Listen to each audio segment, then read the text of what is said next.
E nesta manhã nós vamos estar ministrando a palavra de Deus.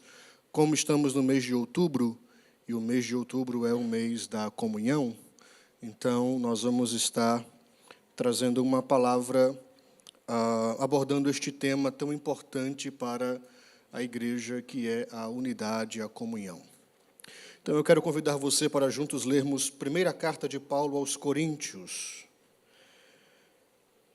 capítulo de número 12, nós vamos ler dos versículos 12 ao versículo 31.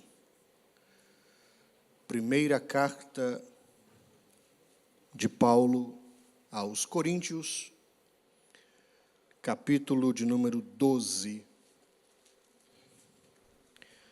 versículos 12 ao 31. Todos encontraram, digam amém. Amém. Então vamos ler o texto.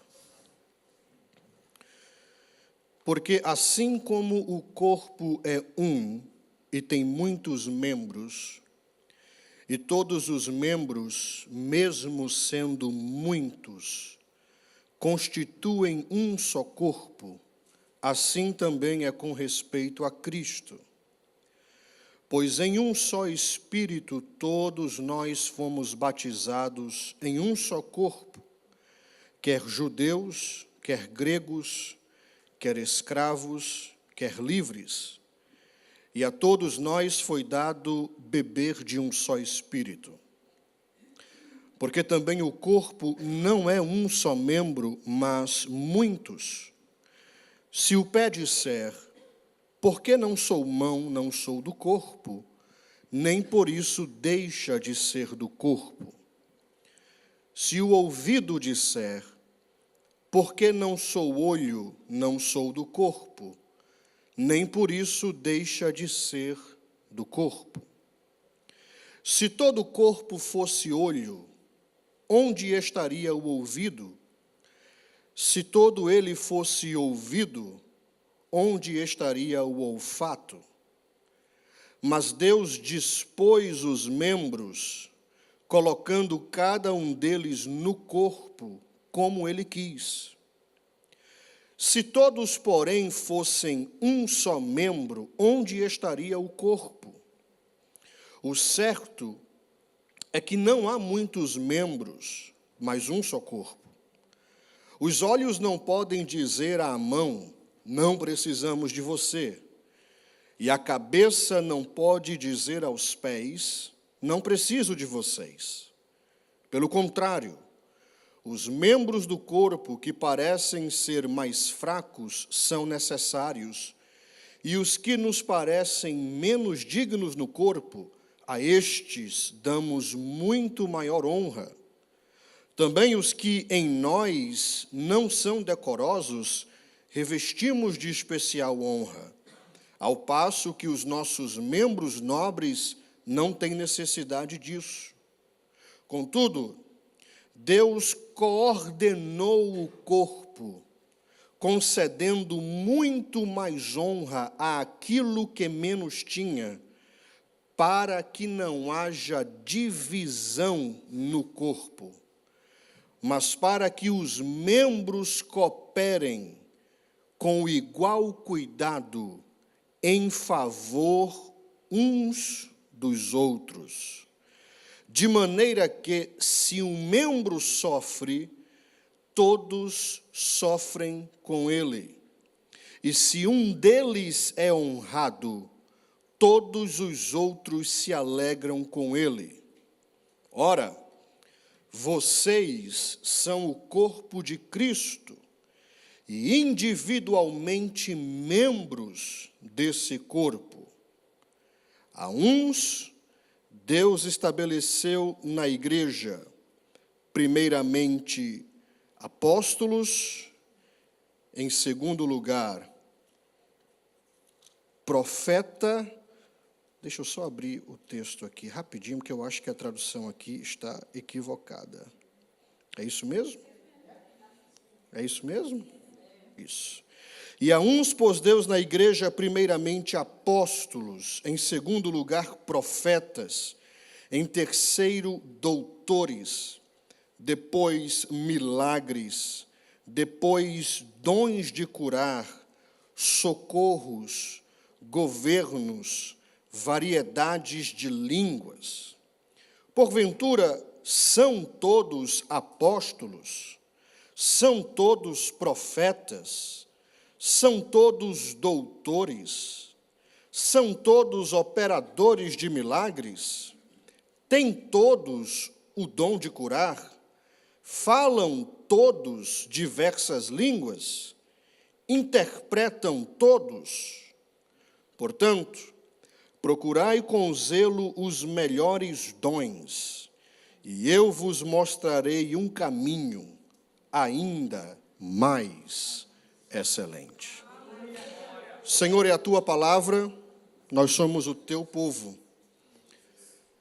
Senhor, eu tenho consciência de que a mensagem sempre será maior do que o mensageiro. E nós dependemos da tua graça, Senhor, para que nesta manhã a tua palavra possa ser compreendida pela tua igreja e que ela possa produzir frutos em nós. Em nome de Jesus nós oramos e já te agradecemos, e todos dizem amém. Queridos, deixa eu dar para vocês aqui um contexto histórico da primeira carta aos Coríntios, da igreja de Corinto em si. A igreja de Corinto, ela havia surgido, ou ela é resultado da pregação do apóstolo Paulo, de um de seus trabalhos missionários, e quem registra essa viagem missionária que Paulo fez é o doutor Lucas, no livro de Atos dos Apóstolos, no capítulo de número 18. Lucas, em Atos, escrevendo a Teófilo, ele vai dizer que Paulo, ele chegou na cidade de Corinto, assim que ele saiu da cidade de Atenas. E quando Paulo chegou na cidade de Corinto, ele encontrou um judeu que era natural da cidade do Ponto, chamado Áquila. E, juntamente com a sua esposa, Paulo ficou com este casal, especialmente porque depois Paulo descobriu que o casal tinha a mesma profissão que ele. Eles eram todos fabricantes de tendas. E Paulo começou um trabalho evangelístico na sinagoga da cidade. E claro, não demorou muito, os judeus da sinagoga rejeitaram a mensagem de Paulo, e ele então decidiu, a partir daquele momento, focar a sua mensagem e o seu trabalho evangelístico aos gentios. Está escrito em Atos capítulo 18, versículo 6, o seguinte: opondo-se eles, os judeus, e lançando maldições, Paulo sacudiu a roupa e lhes disse: caia sobre a cabeça de vocês o seu próprio sangue. Estou livre da minha responsabilidade e de agora em diante irei para os gentios. Então Paulo começa esse trabalho missionário agora focado e voltado para os gentios daquela cidade. Em Atos capítulo 18, versículos de 9 a 10, o próprio Senhor Jesus apareceu ao apóstolo Paulo e disse que ele não desanimasse do trabalho missionário naquela cidade, porque Deus tinha muito povo naquela cidade. É o que está escrito em Atos 18, versículos 9 e 10. E disse o Senhor em visão a Paulo: não temas, mas fala e não te cales, porque eu sou contigo, e ninguém lançará mão de ti para te fazer mal, pois tenho muito povo nesta cidade. Assim começou o trabalho evangelístico na cidade de Corinto. E depois de um tempo surgiu esta igreja, a igreja de Corinto, em um local totalmente promíscuo, aonde o pecado abundava de maneira desenfreada. Os gregos, com práticas sexuais imorais e tantas outras práticas, eram fluentes no pecado. E aprove a Deus abrir uma igreja, estabelecer uma igreja justamente ali, naquele ambiente de trevas. E eu já ouvi muitas pessoas dizerem o seguinte: a igreja de Corinto era a igreja que todo pastor queria pastorear. Porque Paulo vai dizer que a igreja de Corinto era uma igreja que possuía todos os dons. Eu quero que você imagine um culto na igreja de Corinto.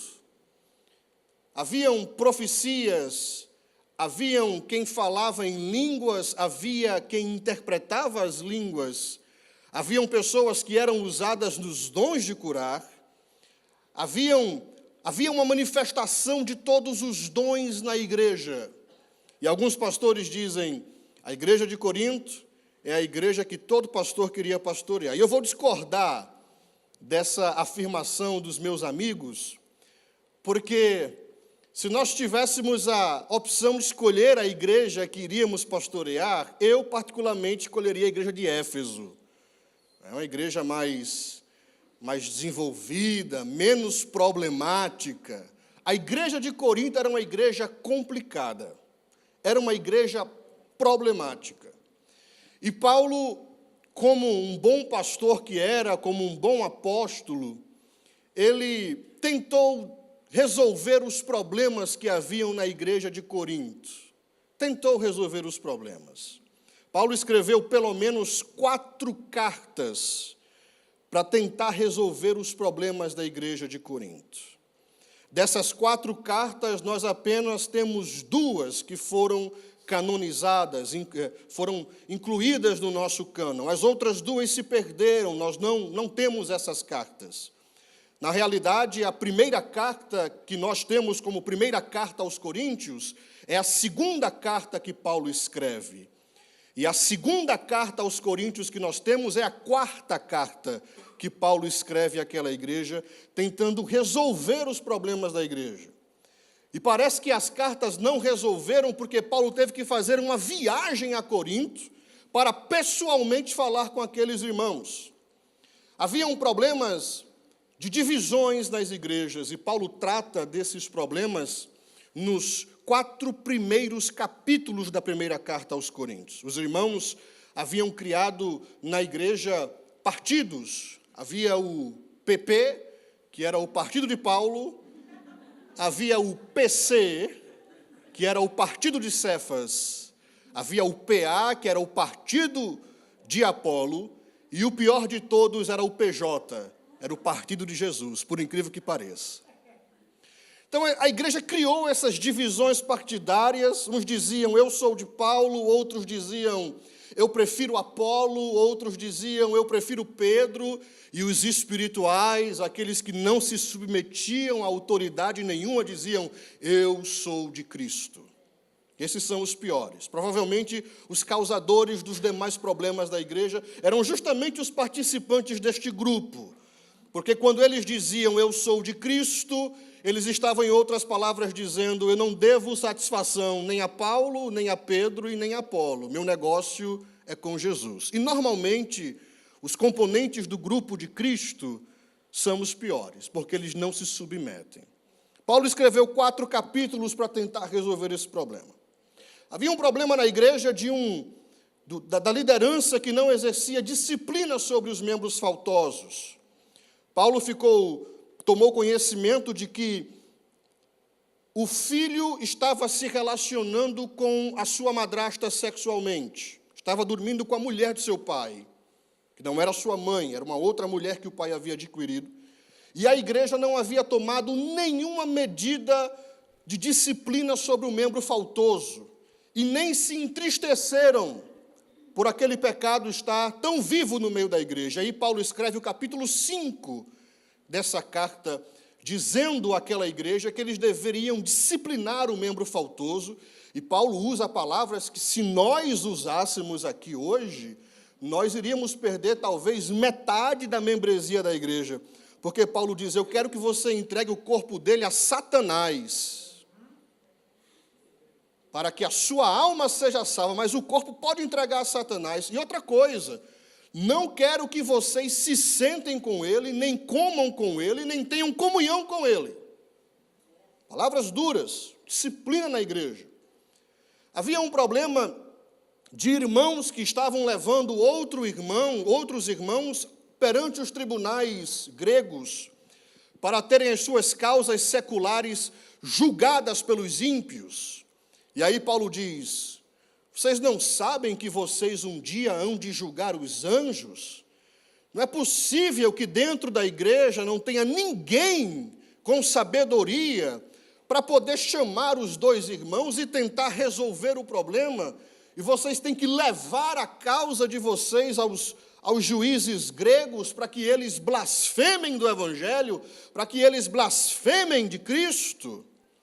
Havia um problema com relação ao culto, problema com relação ao casamento. As pessoas tinham muitas perguntas sobre a questão de casamento. Paulo escreve o capítulo de número 7 para tratar desses problemas. Haviam irmãos que desprezavam os outros por eles serem fracos, porque eles não podiam comer carne. Paulo escreve para tratar desse problema também. O culto era uma bagunça. Paulo tem que escrever os capítulos 11, 12, 13 e 14 para tentar tratar do problema do culto, porque eles estavam fazendo tudo sem ordem e sem decência. Participavam da ceia do Senhor de maneira indevida, incorreta. Naquela época, a igreja celebrava a ceia numa festa chamada Festa do Amor, onde cada um trazia um prato, e todo mundo sentava-se para comer, e aí no meio daquela comunhão, eles partiam pão, eles oravam, eles celebravam a ceia. A festa do amor virou a festa do desamor e da bagunça. E Paulo escreve para alertar aqueles irmãos sobre como eles deveriam participar da ceia. Havia um problema teológico na igreja, onde um grupo de irmãos dizia que não havia ressurreição dos mortos. Aí Paulo tem que escrever o capítulo 15 da primeira carta aos Coríntios, para dizer para eles que se os mortos não ressuscitam, Cristo também não ressuscitou. E se Cristo não ressuscitou, então é vã a nossa pregação, e é vã também a nossa fé. Então era uma igreja extremamente complicada. Não sei se Paulo tinha cabelo, mas talvez perdeu os poucos que tinha com a fundação da igreja de Corinto. Mas mesmo tendo todos esses problemas, Paulo considerava aquele povo como a igreja de Deus. Porque a igreja sempre vai ter problema. Participar de uma igreja e querer que a igreja não tenha problemas é a mesma coisa de você entrar num hospital e não querer que ali haja doentes. É você dizer, eu não vou visitar ninguém no hospital, porque ali tem muita gente doente. É a mesma coisa com a igreja. Igreja tem problema. Igreja é como um hospital. Todos nós aqui temos algum tipo de enfermidade e estamos sendo tratados. Agora, a igreja não é ferro velho. Quando nós entramos na igreja, nós entramos para ser tratados, diferentemente do ferro velho, que o cara deixa o carro velho lá e ele fica velho o resto da sua duração de tempo. Na igreja, não. Nós entramos e nós somos confrontados e somos tratados, mas igreja que é igreja, ela tem problema. Essa ideia de igreja, ela revela o senso de humor de Deus. É como o casamento. Colocar duas pessoas diferentes, com criação diferente, debaixo do mesmo teto e dizer, vocês estão juntos até que a morte os separe. E olha que o pessoal está vivendo muito mais hoje em dia, né? Até que a morte os separe. É a ideia de Deus. É a mesma coisa a igreja. É colocar um monte de gente pecador, porque nós somos pecadores, todos nós. Eu disse que todos nós somos pecadores, todos. Do pastor ao membro mais novo, todos nós pecamos. E aí coloca todo mundo que é pecador debaixo do mesmo teto e diz: vocês têm que se amar uns aos outros. Vocês têm que se amar como eu vos amei. Vocês têm que se dar bem. Vocês têm que resolver os problemas de vocês aí embaixo, têm que se dar bem. E outra coisa, eu quero aceitar o culto de vocês, mas para aceitar o culto de vocês, vocês têm que se dar bem. Resolvam-se. Aí Deus coloca um homem chamado pastor na igreja e diz assim: ó, você tem que ajudar esse povo a se dar bem, a resolver as suas indiferenças, porque indiferenças existem. Digam amém? Indiferenças existem. Nós temos aqui uma variedade de gostos na igreja. Tem uns que gostam de amarelo, outros gostam de vermelho, outros gostam de azul, tem aquele que não gosta de cor nenhuma, tem um que é amigável, que gosta de dar bom dia, tem um, como o pastor Bruno falou domingo passado, que a raiz é aquela raiz bem grossa, não é? Aquela árvore de raiz grossa, que já não gosta que ninguém fale com ele direito. É igreja. Aí todo mundo resolve vir no mesmo culto, para adorar ao mesmo Deus. E aí Paulo ele escreve o capítulo 12 para tratar do problema dos dons espirituais na igreja de Corinto. Porque os crentes de Corinto haviam supervalorizado o dom de línguas e o dom de profecia, e haviam esquecido dos demais dons. E aí Paulo vai escrever para poder exortar a igreja sobre a questão do uso dos dons, e ele vai falar aí também sobre a unidade do corpo, que é o texto que nós lemos aqui nesta manhã. Então aí ele fala sobre a unidade do corpo de Cristo, dos membros do corpo de Cristo. O que é que nós podemos aprender com esta figura que Paulo usa, a figura do corpo na igreja? Quais são as lições que nós podemos extrair desta figura? Primeira lição: assim como o corpo humano, a igreja é uma só, composta por vários membros. É o que ele vai dizer aí nos versículos 12 a 14. Ele diz o seguinte: porque assim como o corpo é um e tem muitos membros, todos os membros, sendo muitos, são um só corpo. Assim é Cristo também. Pois todos nós fomos batizados em um Espírito, formando um corpo, quer judeus, quer gregos, quer servos, quer livres, e todos temos bebido de um mesmo Espírito. Porque também o corpo não é um só membro, mas muitos. Então, a primeira lição que nós aprendemos com esta figura que Paulo usa para a igreja, que é a figura do corpo, é que assim como o corpo humano, a igreja ela é uma só, mas ela é composta por vários membros. E assim como no corpo, na igreja, cada um tem a sua função. Diga comigo, na igreja, cada um tem a sua função. Quando a gente entende isso, fica mais fácil viver em igreja. Assim como no corpo, cada membro tem a sua função, na igreja, cada membro também tem a sua função.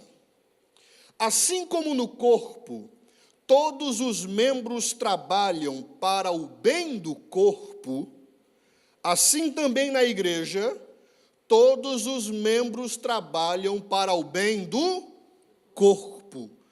Eles não trabalham para o seu próprio bem. Eles trabalham para que todo o corpo também seja edificado. Por que é que nós temos o culto público? Nós temos o culto público para que todo o corpo seja edificado na igreja. Tudo que é feito aqui é feito com o objetivo da edificação do corpo. Por que é que nós expomos a palavra, pregamos a palavra para todos os membros? Para que todos os membros, como um corpo, possam ser edificados. Por que é que nós temos cânticos congregacionais? Para que todos os membros possam ser edificados. Então, o culto público, ele visa a edificação do corpo. Todo mundo que faz parte do corpo local trabalha visando a edificação do corpo e não a edificação própria. Todos nós trabalhamos com este objetivo, o objetivo de edificar o corpo. E é a beleza do corpo, é a sua multiplicidade. Paulo vai dizer mais na frente, já pensou se todo o corpo fosse só olho? Tem um animal na Bíblia que Ezequiel menciona, e às vezes eu tento imaginar o corpo desse animal. Ezequiel diz que tem um animal lá no céu, que ele é cheio de olhos por dentro e por fora. Nossa, isso é algo esquisito, né? Eu não sei se quando chegar lá eu vou ter medo, ou vou querer me aproximar, mas é um animal que só tem ele tem um membro só, é olho por dentro e é olho por fora. Você casaria com alguém que só tivesse olho? Você se apaixonaria por alguém que fosse só nariz? E olha que tem uns que são bem generosos por aí. Você se apaixonaria por alguém que fosse só mão, uma mão ambulante? Lembra do desenho Família Addams, que tinha o mãozinha? Já imaginou você se apaixonando por alguém que fosse só mão? Nós nos apaixonamos por alguém justamente porque essa pessoa ela tem uma diversidade nos seus membros. Ela tem olhos, ela tem nariz, ela tem boca, ela tem orelhas, ela tem mãos, ela tem pés, e isso nos atrai. Então, a multiplicidade no corpo, nos membros da igreja, é algo totalmente normal. E todos os nossos membros trabalham para satisfazer a necessidade do corpo. Imagina só, você está com fome, ok? Você lembra que no seu refrigerador tem uma picanha. Vou falar de picanha porque todo mundo aqui entende, né? Você está com fome, o corpo está com a necessidade. Qual é a necessidade do corpo? Comer. Ok? Quem olha a picanha? O olho. Mas quem prepara a picanha para colocar na churrasqueira? A mão. Com a ajuda de quem? Dos pés. Agora imagine se nesse corpo o olho brigou com a mão. E a mão está intrigada com o pé. O corpo está com fome. Aí a mão diz assim, o problema é seu. É você que está vendo mesmo a carne, eu não vejo. Você quer a minha ajuda? É você que vê. Aí o pé diz assim, daqui eu não saio. O olho vai ficar seco, a mão pode ficar coçando, eu não me movo em direção à churrasqueira para colocar, eu não ajudo ninguém aqui, vai todo mundo aí, ó, morrer de fome. E a boca cheia d'água. Os membros têm que trabalhar em conjunto para satisfazer a necessidade do corpo. Então tem que ter uma coordenação entre o olho com as mãos, com os pés, com a boca. Veja só que injustiça. O olho vê a carne, mas é a boca quem come, mas é o estômago quem digere. Os pés não sentem o sabor da carne, mas eles participam do processo também. Já imaginou se o olho olhasse para a mão e dissesse assim, ou se a mão dissesse para o olho, eu não vou usar aliança, não vou deixar que você coloque aliança no meu dedo, porque na realidade eu não vejo, você está colocando um negócio em mim que eu não vejo. Então você usa a aliança, aí ia todo mundo andar assim, ó. Porque o olho ia usar a aliança e não o dedo. Tem que haver uma participação de todos os membros. Por isso que essas desavenças entre olho e mão e pé e boca têm que ser resolvidas o mais rápido possível. E Paulo diz: não se ponha o sol sobre a vossa ira. Jesus ensinou e disse: olha, se você tem alguma coisa contra o teu irmão, e você vier com a tua oferta para você cultuar a Deus, e você lembrar que o teu irmão tem algo contra ti, então deixa a tua oferta, chama o teu irmão, conversa com ele, acerta as contas, e depois vem e entrega a tua oferta. Num corpo onde há a multiplicidade, mas que todos precisam um do outro, não podem haver intrigas, desavenças, brigas, por questões terrenas e passageiras. Tem que se resolver. Disseram uma vez que viver em igreja é como uma manada de porco-espinho. Já imaginou uma manada de porco-espinho, todo mundo junto? Bota aí uns 30 porco-espinho, um junto do outro. Alguém vai terminar se furando. Como dizia o pastor Messias, né, que sua família sempre repetia que irmãos se assa, mas não se comem. Então vão existir momentos em que alguns membros do corpo vão ter problemas entre si, mas os problemas têm que ser resolvidos porque nós temos a mentalidade de que o corpo tem uma necessidade. E que para satisfazer essa necessidade, todos os membros do corpo precisam trabalhar unidos no mesmo propósito. O foco aqui é mais do que o nosso umbigo. Nós temos que olhar a visão geral, a visão do corpo. Deixar de olhar para baixo e olhar para a necessidade do corpo em geral. É isso que Paulo ele nos ensina aqui. Segunda lição que eu aprendo com esta figura que Paulo usa é o perigo do complexo de inferioridade no corpo. Olha o que Paulo diz aí dos versículos 15 a 20. Ele diz o seguinte: se o pé disser, porque não sou mão, não sou do corpo, não será por isso do corpo? E se a orelha disser, porque não sou olho, não sou do corpo, não será por isso do corpo? Se todo o corpo fosse olho, onde estaria o ouvido? Se todo fosse ouvido, onde estaria o olfato? Mas agora Deus colocou os membros no corpo, cada um deles como quis. E se todos fossem um só membro, onde estaria o corpo? Agora, pois, há muitos membros, mas um só corpo. Paulo fala aqui do complexo de inferioridade no corpo. É o pé dizendo para a mão: eu não sou mão, eu queria tanto ser mão, eu acho tão bonito o trabalho da mão, a mão toca nas coisas.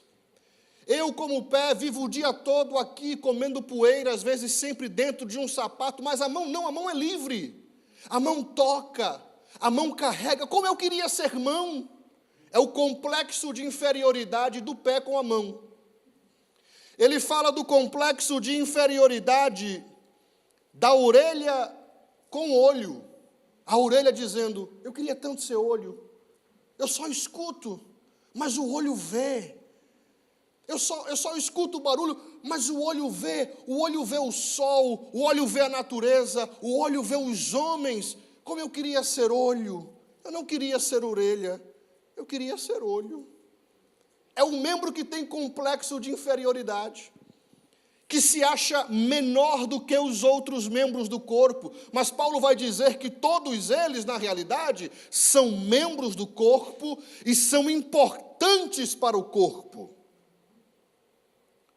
Eu já ouvi falar de pessoas que perderam o dedo mindinho, e eles descrevem a dificuldade que é de caminhar normalmente como antes.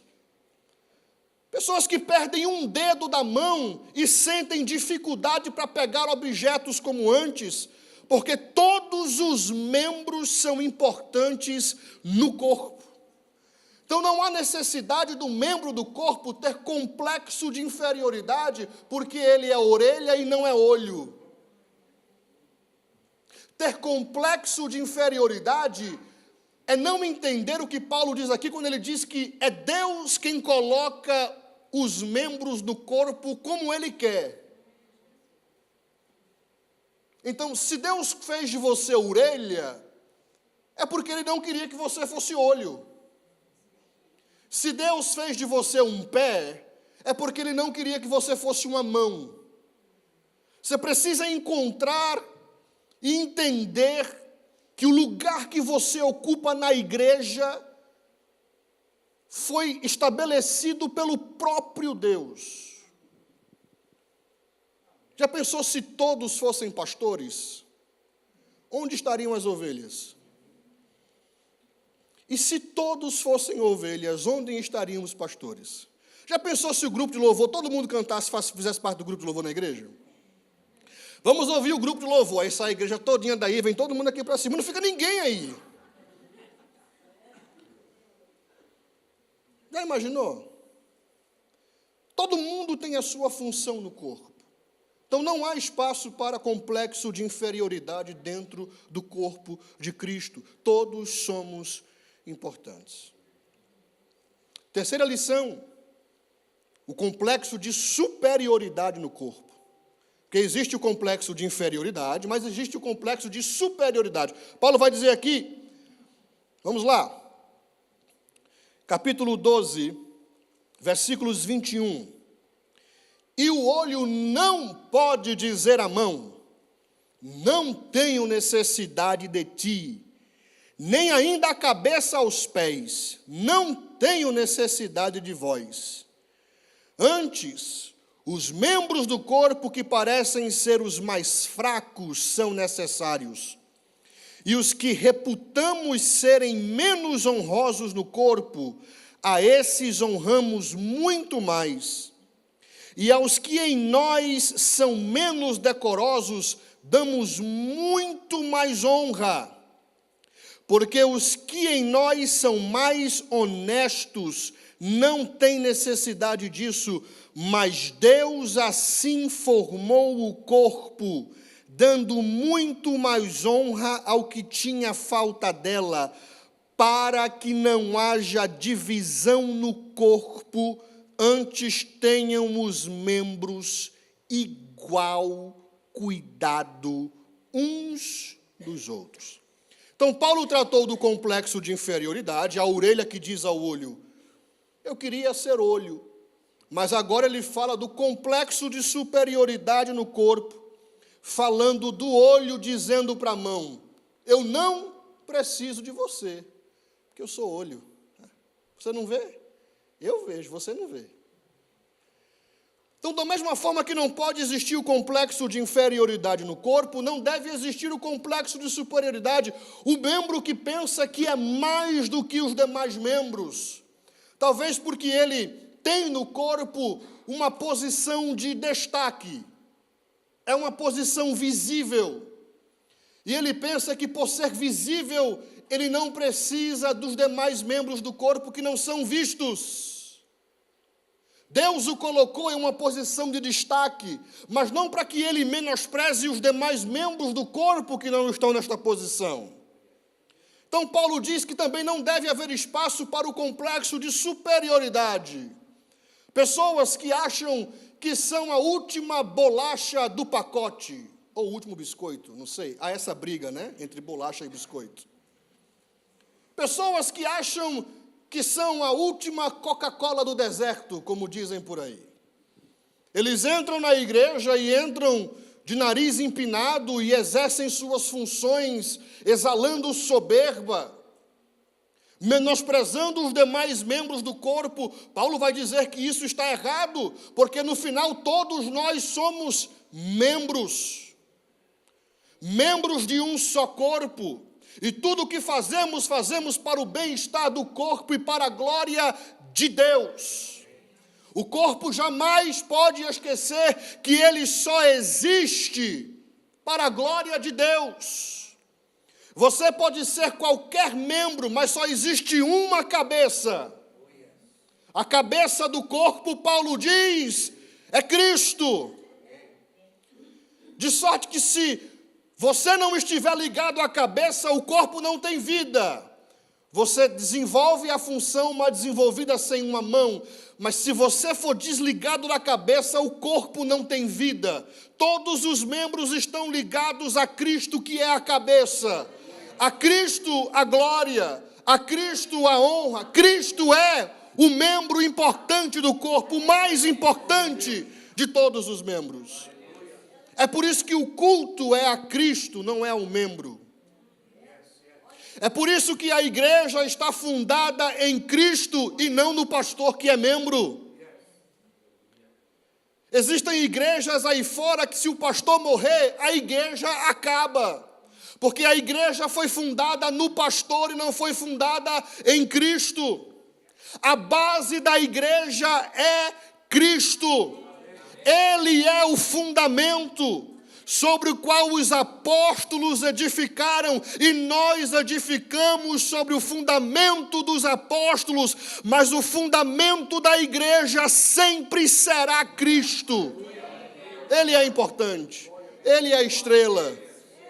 A Ele nós damos a glória, a Ele nós damos o culto, a Ele nós damos o louvor. Nós somos membros, mas nós louvamos a cabeça do corpo, que é Jesus. Então, não pense que você é super importante. Não menospreze o membro que não tem tanto destaque no corpo. Talvez você seja olho. E aí você menospreza o joelho que nunca aparece. Mas lembre-se que na realidade no corpo o importante é a cabeça, é Cristo. Existe alguém que é maior do que você. Esse complexo de superioridade é tolice. É tolice. As pessoas acharem que são melhores do que os outros, é tolice. Porque você vive num planeta que tem 7 bilhões, 8 bilhões, 7,5 bilhões de pessoas. Bilhões. Aí você vem cantar na igreja e pensa que você arrasa. Nossa, porque quando eu canto, meu Deus do céu, como o Senhor é glorificado quando eu canto. Eu arraso cantando. Nossa, meu falsete é algo assim tremendo, ó. Palmas para mim. Aí você vem pregar na igreja e diz assim, nossa, que oratória que eu tenho. Nossa, mãe, se eu vivesse na época do apóstolo Paulo, eu seria apóstolo no lugar de Paulo, não ele. Aí você esquece que existem 7 bilhões de pessoas que com certeza no meio desses 7 bilhões tem alguém que canta melhor do que você. Tem alguém que prega melhor do que você, tem alguém que se expressa melhor do que você, tem alguém melhor que fala melhor do que você. Então, você não é único, você não é exclusivo. Deus não criou você e jogou a forma fora. Deus criou você e usou a mesma forma para criar outros 7 bilhões iguais a você. É por isso que você se vangloriar é tolice. Por isso que o único que pode realmente se vangloriar, se gloriar, é Deus. Porque Deus, ele existe, mas não existe ninguém que possa ser comparado a ele. Então, ele pode sim olhar para ele e dizer, nossa, eu sou Deus. Eu sou. Não foi isso que ele disse para Moisés? Moisés perguntou, qual é o teu nome? Ele disse, isso é fácil. Você vai dizer ao povo que eu sou o que sou. Se perguntassem para mim, eu diria, eu sou um no meio de 7 bilhões de outros iguais a mim. Mas quando perguntaram a Deus, Deus disse, eu sou o que sou. Não há ninguém que seja como eu sou, e não haverá ninguém como eu, e não houve ninguém como eu. Eu sou o que sou. Por isso que a igreja, o corpo, adora a Cristo.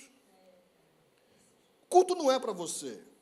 Eu sei que você é lindo, é linda, mas eu não saio da minha casa para cultuar para você. O louvor não escolhe as músicas para você. Ah, eu não vou cantar porque eu não gostei da música, mas a música não foi escolhida para você, meu querido. O louvor escolheu as músicas para exaltar a cabeça que é Cristo. Culto não gira em torno de você, não é primeiro eu, segundo eu, terceiro eu, que sou a pessoa mais próxima de mim mesmo. O culto é feito para Deus. Os obreiros vêm aqui pregar para que o corpo seja edificado, para que Deus receba a glória. O louvor é feito para que Deus receba a glória. As crianças participam do culto para que Deus receba a glória. Tudo que é feito aqui é feito para a glória de Deus e não para a glória do homem. O culto, ele é teocêntrico, ele não é antropocêntrico. Deus é o centro do culto e do louvor e não o homem, não somos nós. Por isso que é tolice menosprezar os outros membros do corpo. É isso que Paulo vai ensinar aqui. Quarta lição. Paulo vai falar sobre o cuidado mútuo dos membros do corpo. Versículos 25 e 26. Ele diz: para que não haja divisão no corpo, mas antes tenhamos membros igual cuidado uns dos outros. De maneira que se um membro padece, todos os membros padecem com ele. E se um membro é honrado, todos os membros regozijam-se com ele. É o cuidado mútuo do corpo. Veja aqui que Paulo não colocou esta função sobre o ombro do membro pastor. Ele diz que todos os membros do corpo devem comportar-se assim. Todos. É o que Paulo ensinou em Romanos, quando ele disse: vocês têm que chorar com os que choram e alegrar com os que se alegram. Na minha caminhada como pastor, eu já tenho observado que é muito mais fácil você chorar com os que choram do que se alegrar com os que se alegram. Porque na maioria das vezes, quando alguém é honrado, a primeira coisa que você pergunta é: e eu? Rapaz, devia ser eu ali. Mas como assim? Chegou agora na igreja, acabou de chegar, eu estou aqui já há 10 anos, acabou de chegar e já recebe esse cargo. Então é muito mais fácil você chorar com os que choram do que você realmente aplaudir aqueles que são honrados. Mas Paulo diz: vocês têm que chorar com os que choram e têm que se alegrar com aqueles que se alegram. O corpo tem que sentir a dor de todos os membros do corpo. Todos. Olha para o teu dedo mindinho. Quando você bate, que é muito fácil, né? Você bater o dedo mindinho na esquina da cama. Eu acho que essa é a única função do dedo mindinho, é apanhar. Porque de 5 dedos, ele é o único que bate na quina da cama, da mesa. Quando o dedo mindinho, o bicho é pequenininho, mas quando bate, você sente a dor subindo aqui pela canela, ela vem subindo, vem subindo, vem subindo, vem subindo, chega na cabeça, dá dor de ouvido, dói. O corpo reage assim. Martela o dedo. Você dá uma marteladinha no dedo. Os irmãos que trabalham com construção. Todo o corpo sente. A dor não fica isolada em um membro só. A dor é distribuída entre os membros do corpo. É assim que o corpo funciona. É assim que a igreja funciona. Quando um membro da igreja sofre, todos nós deveríamos sofrer juntos. Como família. Como membros. Da mesma sorte, quando o ator de Hollywood vai receber o Oscar, o dedo mindinho vai junto. Ele também é honrado. As pessoas podem até não ver, mas ele está lá no corpo. Ninguém deixa um dedo para ser honrado, ninguém deixa um membro do corpo fora para poder ser honrado. Quando o corpo sofre, todos sofrem, mas quando o corpo é honrado, todos os membros são honrados também. Você devia se alegrar quando o irmão vem aqui contar uma vitória, porque a fila ficou menor. A fila diminuiu, irmão. Jesus chamou, número 46, foi o irmão, você é o 47.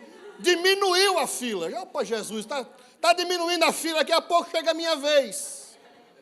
Ao invés de ficar discutindo com Deus, reclamando com Deus, murmurando com Deus, por que ele, por que não eu, por que ela, por que não eu, é muito melhor você dizer, eu me alegro, palmas, glória a Deus, aleluia, porque Deus ainda continua fazendo, Deus continua respondendo às orações, e eu sei que as minhas orações também serão respondidas.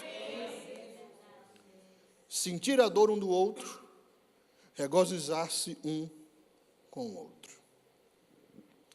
Última lição que eu aprendo com a figura do corpo que Paulo usa aqui, é a soberania de Deus na distribuição dos dons e ministérios de acordo com a sua vontade. Ele diz aqui nos versículos 27 a 31. Ora, vós sois o corpo de Cristo e seus membros em particular. E a uns pôs Deus na igreja, primeiramente apóstolos, em segundo lugar profetas, em terceiro doutores, depois milagres, depois dons de curar, socorros, governos, variedades de línguas. Porventura são todos apóstolos, são todos profetas, são todos doutores, são todos operadores de milagres, têm todos o dom de curar, falam todos diversas línguas, interpretam todos. Portanto, procurai com zelo os melhores dons e eu vos mostrarei um caminho ainda mais excelente. É claro que essas perguntas de Paulo aqui são perguntas retóricas, né? A resposta é não. Quando ele pergunta, são todos apóstolos, são todos... Não, claro que não são. Mas ele diz que foi Deus quem deu. É o versículo 28. E a uns pôs Deus na igreja. Foi Deus quem estabeleceu. Foi Deus quem colocou cada membro do corpo no lugar onde o membro está. É Deus quem planta. Então, essa distribuição de variedades de funções na igreja é algo que vem do coração de Deus e da soberania de Deus. Deus escolheu uns para apóstolos, outros para profetas, outros para doutores. E cada membro tem que se conformar com a função que lhe foi dada no corpo. Eu já tentei ser diferente. Na minha época de adolescente, na igreja, eu nasci na Assembleia de Deus. Então, eu nasci tomando azeite e cuspindo fogo. Era pequenininho assim na igreja, as irmãs lá da saia rodando no reteté, no lamanai lá, e eu lá no meio. Entendeu? Cresci, mamãe dirigente de ciclo de oração, só em piedade, mamãe dirigiu ciclo de oração por 13 anos. Papai presbítero da igreja, quando papai foi consagrado, teve que tirar a televisão de casa, porque não podia ter televisão em Recife. Nunca joguei uma bola na minha vida, porque era pecado. Cinema, fui no cinema, depois cheguei na América, com 19 anos de idade. Cresci nesse meio.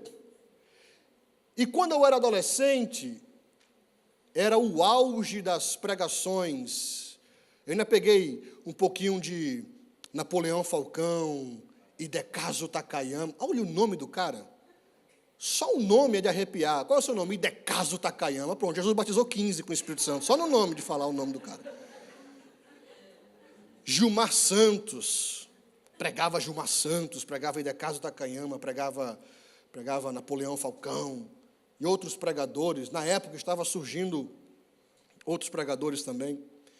E nós, adolescentes, éramos influenciados por aqueles homens. E quando a gente ia pregar na igreja, a gente tentava imitar um deles, né? O mais cheio de fogo era o que a gente procurava para imitar. Só que dava errado. Não dava certo. Não dava certo. Meu primeiro sermão foi literalmente copiado de uma fita cassete que eu tinha em casa, de um pastor que eu não sei nem o nome dele, mas ele pregou tão bonito que eu gravei a mensagem. E eu preguei a mesma mensagem, mas não surtiu o mesmo efeito. Demorou para que eu me acostumasse comigo mesmo, com a forma como Deus, Ele me usa. Que é diferente da forma como Deus usa o pastor Bruno, por exemplo. Que é diferente da forma como Deus usa o pastor Aurélio. Que é diferente da forma como Deus usa o pastor Bradley. Nossa, pastor Bradley vem aqui em cima e fala do trabalho missionário. A gente fica assim, meu Deus do céu.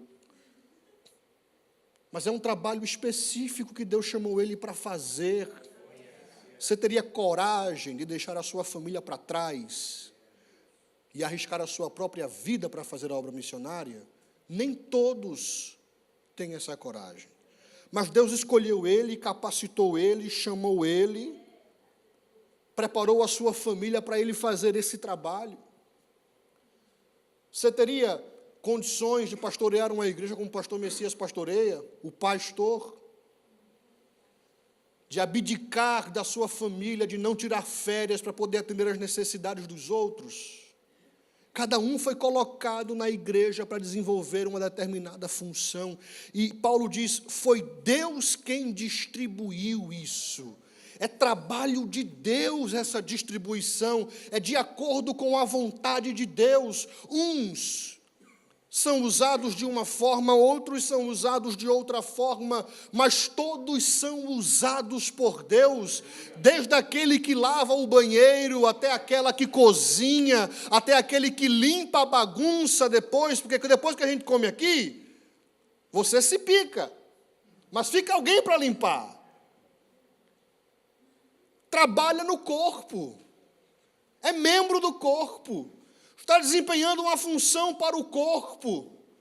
Todos nós somos usados no corpo. Todos nós temos uma função.